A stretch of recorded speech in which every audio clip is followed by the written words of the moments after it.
jaded indifference, contempt, fear. A lot of fear. AIC Saint stepped back to allow Swan to fall or stand. He stood, barely, requiring the wall to manage it. Jamye Saint was a fourth-generation Spanish-American. Spanish, not Mexican, as he often pointed out. His family name had once been Santa Domingo, changed at Ellis Island to Saint. He had fair skin and intensely black hair.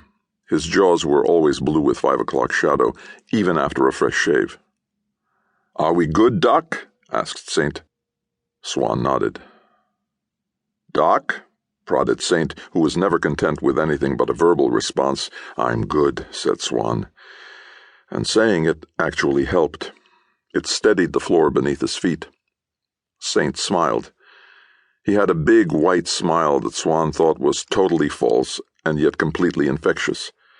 Saint knew it was, too. He used it to control moments like this, and it shifted the power in any room to him. Swan pushed off the wall and stood on his feet. The room took a last spin and then settled back into place, into structure and form, into something quantifiable. And that was the problem. The clearer his mind, the more precisely his senses were focused, the greater the horror. He stared at the gore on his hand. This was someone's blood. This was tissue that made up skin and muscle and brain and bone. This was part of a person. He looked around. This place, this home, was a charnel house. The thing on the couch, the thing he'd accidentally touched, only vaguely human anymore. It was meat. The humanity had been stripped away, and what was left did not total up to a complete person. There were pieces missing. There were shapes on the floor, in other chairs, on the steps. They were vaguely human, too, but not actually human. Not anymore. He struggled to find a lexicon with words to describe this. He began and stopped, swallowed, licked his lips, tried it again. "I thought this was over." Saint gave him a pitying look. "Really? Over?" "It was almost a goddamn war, Doc," said the agent. "Terrorists, bombings, we had cities in flames last year. Have you been to L.A.? Have you been to Trenton?" "I've been everywhere," said Swan. "I was in this from the start." "I know, Luther. It was a rhetorical question. You should know that this was never going to be over. That ceasefire, that non-aggression agreement.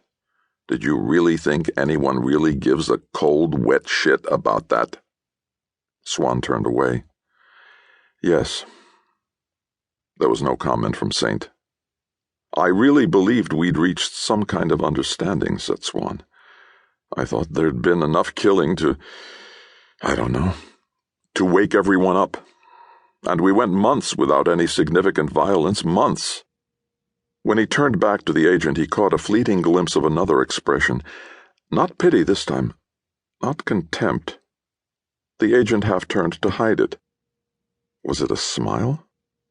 "Yeah, I saw that quote on your website, Doc. What was it? 'Mankind must put an end to war before war puts an end to mankind.' John F. Kennedy, am I right? You thought that the players all listened to their better angels, came to their senses, and decided to, what, live in peace, happiness, and puppies?" Swan stiffened. "Is idealism or optimism a crime now? Do you want to add them to the list of human frailties? Right along with compassion and common sense?" Agent Saint was amused. "Much as I'd probably enjoy debating political philosophy with you over a couple of beers, for now let's focus on this, shall we? I'm not picking a fight here. I'm trying to give us all a perspective check. This is the third incident of this kind in the last 11 days. One in Bradenton, Florida, one in Solana Beach, California, and this one. 3 states. If we presume it's the same killer or killers, then crossing state lines makes it a federal crime. Either it's the work of a serial killer or incidents of renewed aggression by vampire cells.